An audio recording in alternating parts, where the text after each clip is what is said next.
शराब घोटाला मामले में ईडी की जांच शुरू हो चुकी है। एसीबी में दर्ज मामला ईडी ने टेक ओवर किया है। ईडी ने कई आईएएस और पूर्व मंत्री को समन भेजा है। कांग्रेस विधायक रामेश्वर उरांव को समन भेजा गया है। बेटे रोहित उरांव और आईएएस को समन भेजा गया है। रिटायर्ड कमिश्नर को भी पूछताछ के लिए बुलाया गया है। तो बड़ी खबर रांची से, जहां शराब घोटाला मामले में ईडी की जांच शुरू हो चुकी है। एसीबी में दर्ज मामला ईडी ने टेक ओवर कर लिया है। तो बड़ी खबर, जहां पिछले साल ईडी ने जांच शुरू की थी। रिटायर्ड कमिश्नर को भी पूछताछ के लिए बुलाया गया है। बता दें कि रामेश्वर उरांव जो कांग्रेस के विधायक हैं, उनको समन भेजा गया। बेटे रोहित उरांव और आईएएस को भी समन भेजा गया है। और इस पूरे मामले में अब ईडी ने कई आईएएस और पूर्व मंत्री को भी समन भेजा है। ओम प्रकाश हमारे साथ फोन लाइन पर है। ओम प्रकाश, शराब घोटाले मामले में क्या ईडी का एक्शन?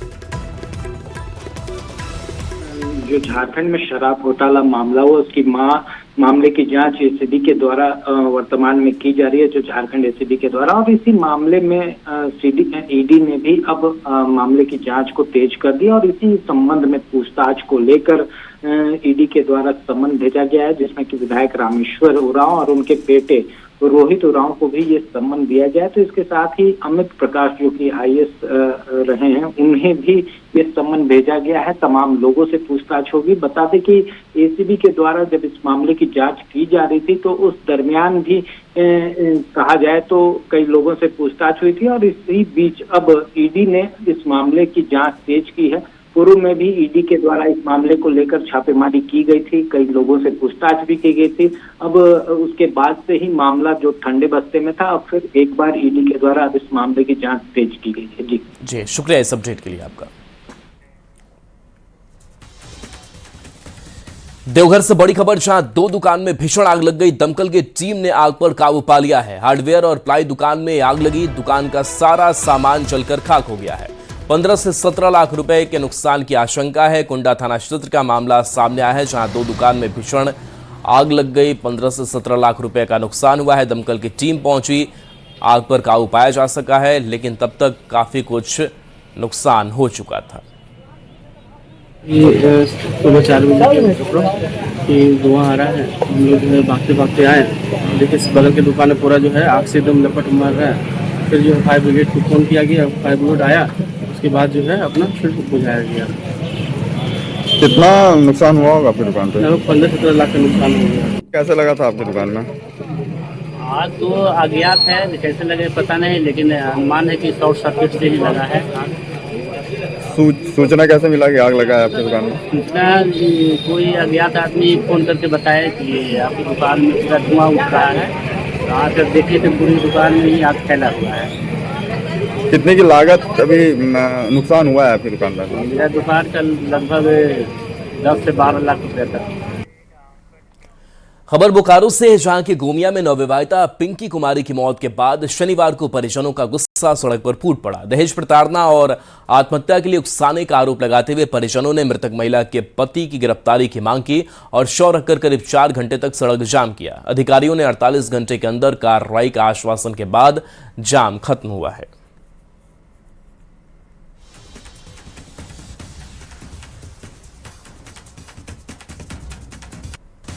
अग्रतर कार्रवाई नहीं की। सुबह में जब घर वाले, उनके भाई, मृतका के भाई सुधीर यादव के लिखित प्रतिवेदन के आधार पर कांड अंकित किया गया है और उनका इंक्वेस्ट कराकर सदस्य में पोस्टमार्टम कराया गया। पोस्टमार्टम कराया गया तीनों घाट अस्पताल में, परंतु इनके परिजनों द्वारा पोस्टमार्टम कराने के बाद शव को गोमिया चौक पर रखकर जाम किया, जिन्हें काफ़ी समझा बुझाकर शांत कराया गया। इस संदर्भ में कांड इनके भाई के लिखित प्रतिवेदन के आधार 5 व्यक्तियों को अंकित कर दिया गया है। अनुसंधान जारी है, हम लोग त्वरित कार्रवाई कर रहे हैं। गुमला से बड़ी खबर है, जहां बेकाबू कार पेड़ से टकराई है। हादसे में 4 लोग गंभीर रूप से घायल हो गए हैं। लोगों ने घायलों को अस्पताल पहुंचाया है। एक व्यक्ति की हालत गंभीर है, बेहतर इलाज के लिए रिम्स रेफर किया गया है। छपरा से भिलाई लौट रहे थे सभी लोग। पालकोट थाना क्षेत्र में यह सड़क हादसा हुआ।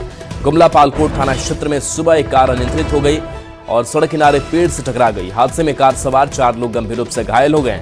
घायलों में छत्तीसगढ़ के भिलाई निवासी अभय सिंह, मिंटू गुप्ता, शिवानी ठाकुर और मिथिलेश ठाकुर शामिल है। और स्थानीय लोगों की मदद से सभी घायलों को तत्काल सदर अस्पताल गुमला पहुंचाया गया। यहाँ प्राथमिक उपचार के बाद चिकित्सकों ने मिथिलेश ठाकुर की गंभीर स्थिति को देखते हुए बेहतर इलाज के लिए रिम्स रांची रेफर किया। अन्य घायलों का इलाज जारी है।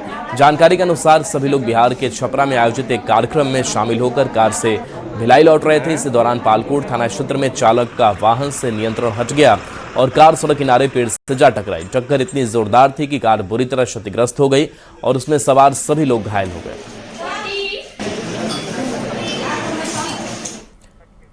गिरिडीह से बड़ी खबर है, जहां के बिरनी थाना क्षेत्र में एक विवाहित महिला की संदिग्ध मौत से इलाके में सनसनी मच गई है। महिला का शव उसके घर में दुपट्टे के फंदे से लटका मिला।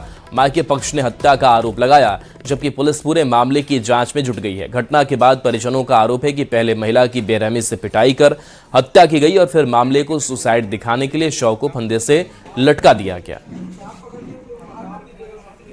कुछ नहीं की देखो मरल देखिए अब की देखो यहाँ। अच्छा, कैसे मरी हुई थी? मर गए मारा दे सब उठे।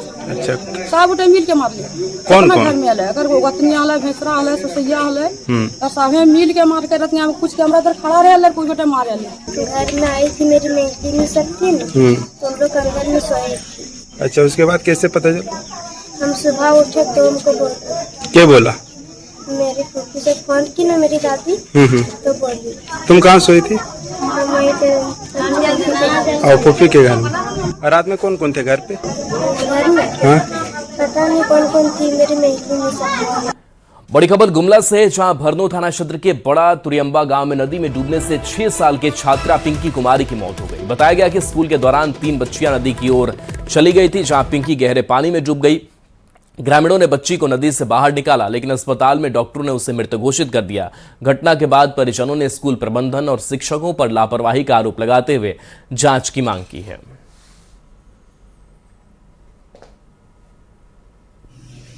बात मास्टर का जिम्मेवारी होता है बच्चा का, है ना। बच्चा कुछ भी होवे, स्कूल का सारा मास्टर का जिम्मेवारी होना चाहिए। कहाँ देख रहा है तो बच्चा को, और बच्चा उतना देरी तक नहीं था। वो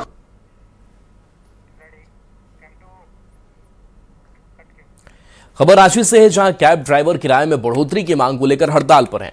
रांची में कैब ड्राइवर की हड़ताल का असर बिरसा मुंडा एयरपोर्ट पर देखने को मिला, जहां यात्रियों को खासी परेशानी का सामना करना पड़ा, क्योंकि एयरपोर्ट बेस पर कैब न मिलने से यात्रियों को प्राइवेट टैक्सी और ऑटो चालकों को मनमाना किराया देना पड़ा। वहीं कैब ड्राइवर एसोसिएशन का कहना है कि कंपनियों के द्वारा यात्रियों से पैसे तो लिए जाते हैं, लेकिन कैब ड्राइवरों को उस मुताबिक पैसे का भुगतान नहीं होता, जिस कारण उनकी आर्थिक स्थिति और खराब ही हो रही है।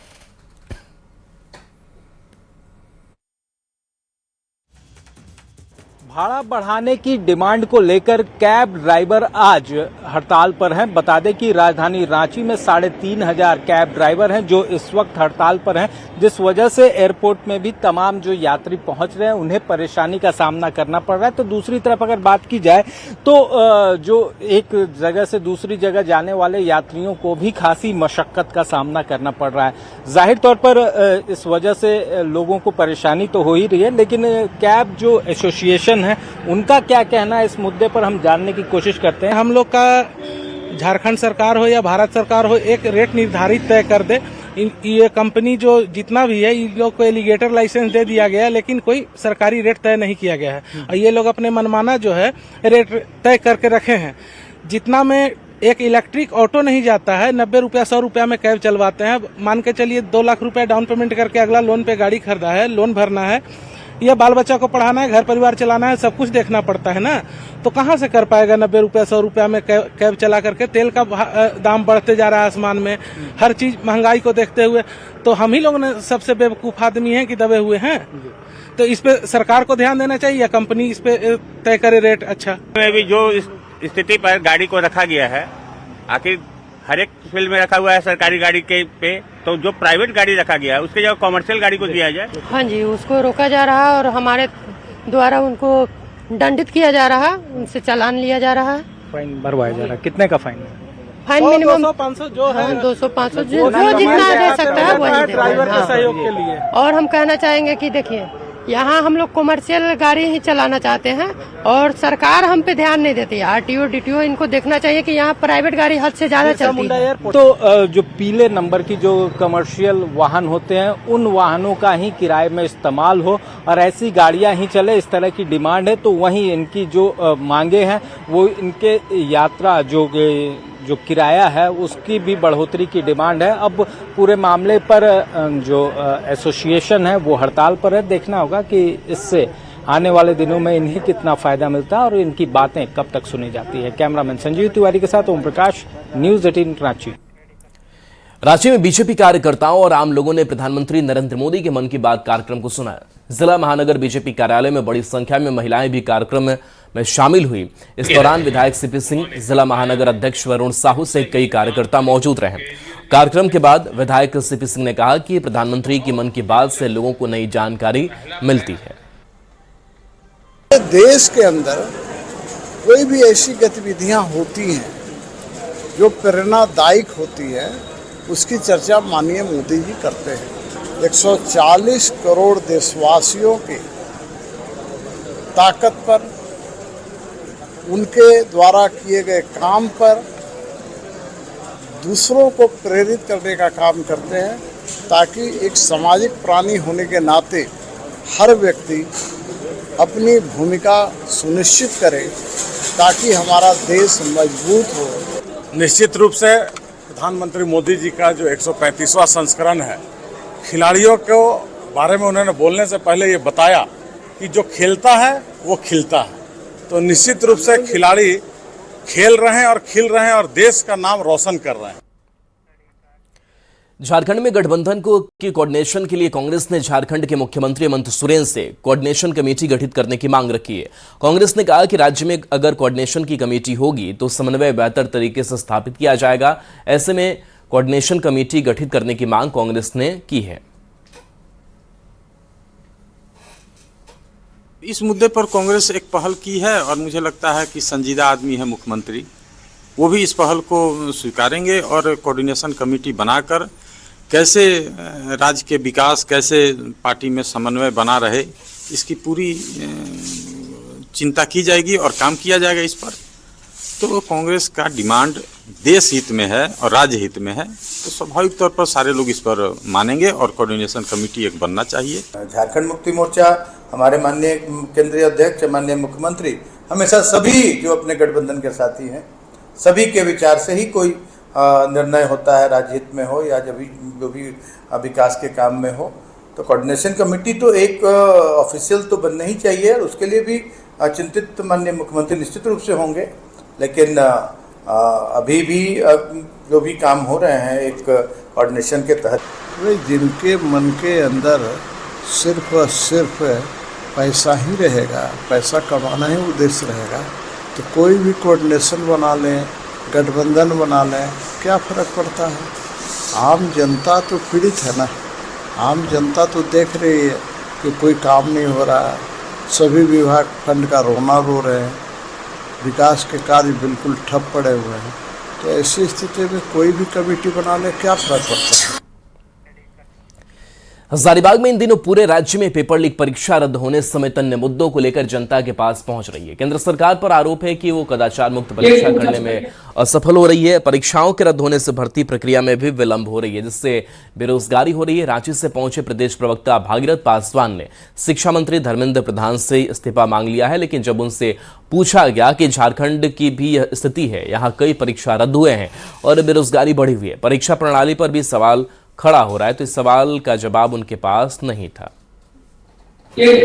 सेम स्थिति झारखंड सरकार में भी है, सीधी परीक्षा लीक हो रहा है, नौकरी नहीं मिल रहा है, विलंब है, परीक्षा प्रणाली में बढ़ाया हुआ है। देखिए आरोप तो वैसे में जो केंद्र में लगा है सरकार यहाँ पर, तो हमारे सरकार में इस बात को लेकर मंथन हो रही है और जो जेन्युइन होगा वो सत्य है कि सही बात और जनहित के लिए हम लोग सजग हैं। हमारे हेमंत सोरेन की सरकार में जनहित के लिए और छात्र हित के लिए, गरीब हित के लिए विभिन्न योजना का कार्य हो रही है और आगे भी होगा। जामताड़ा में बीजेपी के प्रदेश प्रवक्ता और पूर्व कृषि मंत्री रणधीर सिंह ने एसआईआर को लेकर विपक्ष पर निशाना साधा।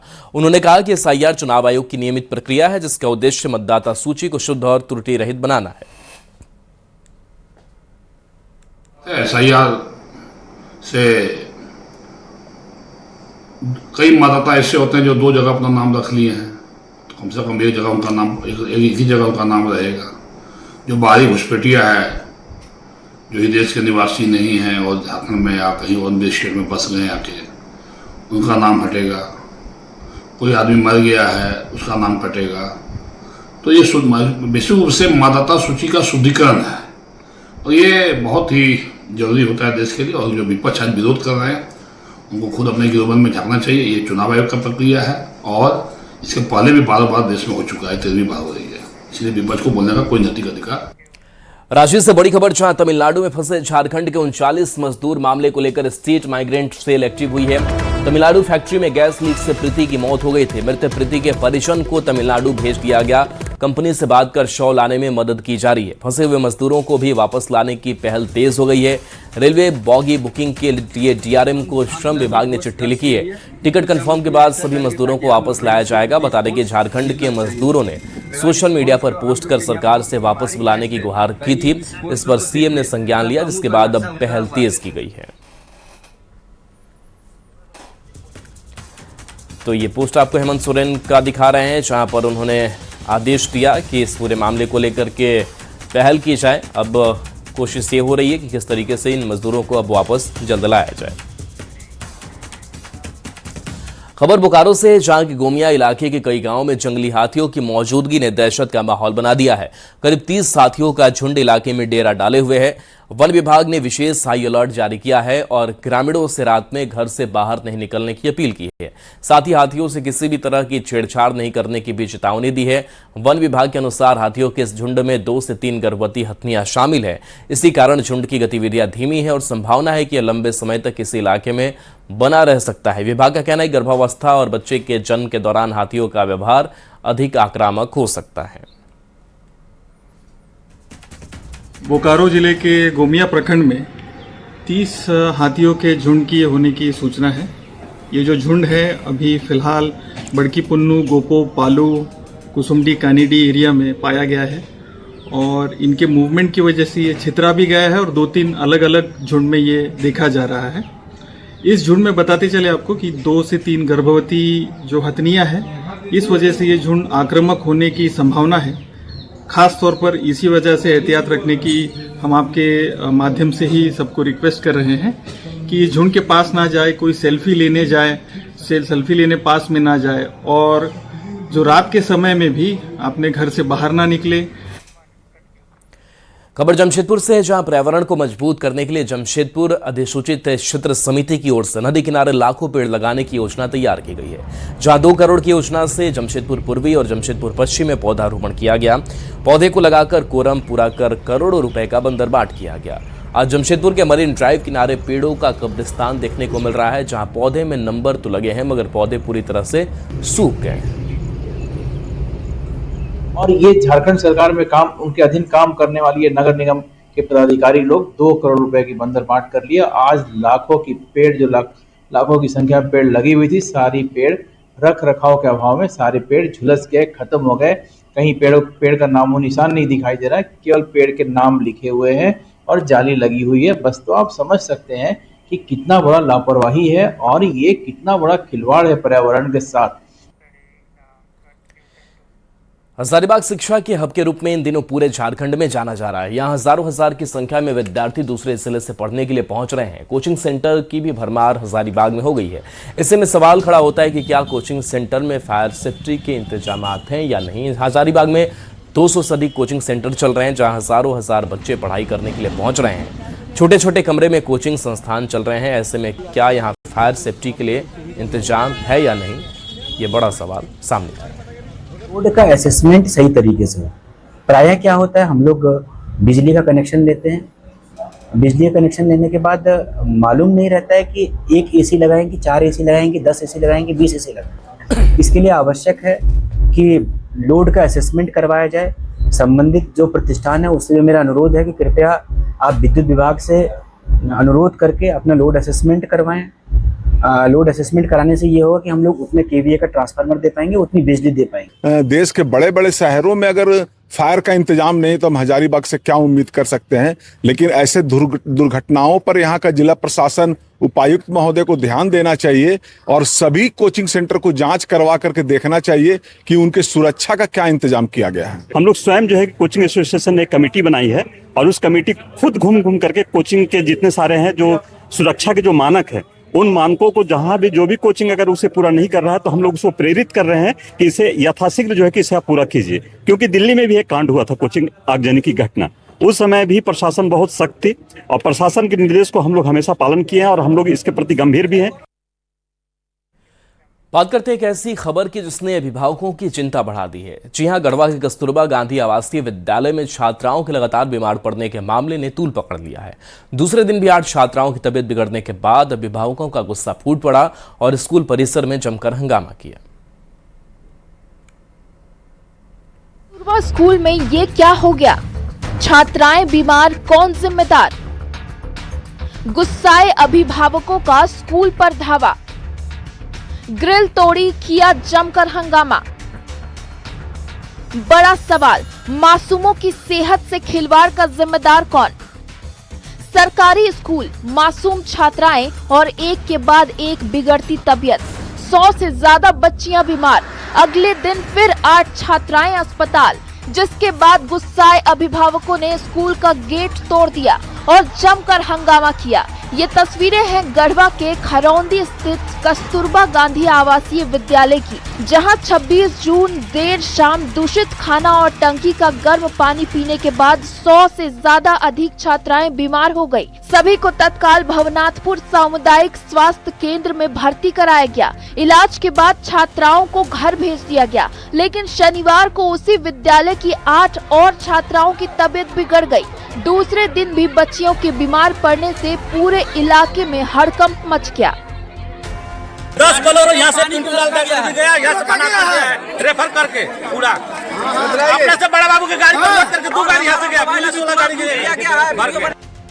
बच्चियों की लगातार बिगड़ते हालात से नाराज अभिभावकों का गुस्सा फूट पड़ा। बड़ी संख्या में लोग विद्यालय पहुंचे, मुख्य ग्रिल तोड़कर परिसर में घुस गए और जमकर हंगामा किया। हालात बेकाबू होते ही पुलिस को हल्का बल प्रयोग करना पड़ा। कुछ देर के लिए विद्यालय परिसर तनाव का केंद्र बन गया। पानी के था, फिर पानी नहीं आ रहा था। कहाँ से पानी नहीं आ रहा था? बोर से? जी, लाइन भी नहीं था, फिर अंदर पानी गर्मी कैसा है आ रहा था, तो फिर नहीं पीने जाने दे रहे थे। के नहीं जाने दे रहा था? मैम नहीं जाने दे रहे थे, रसोई घर की मैडम।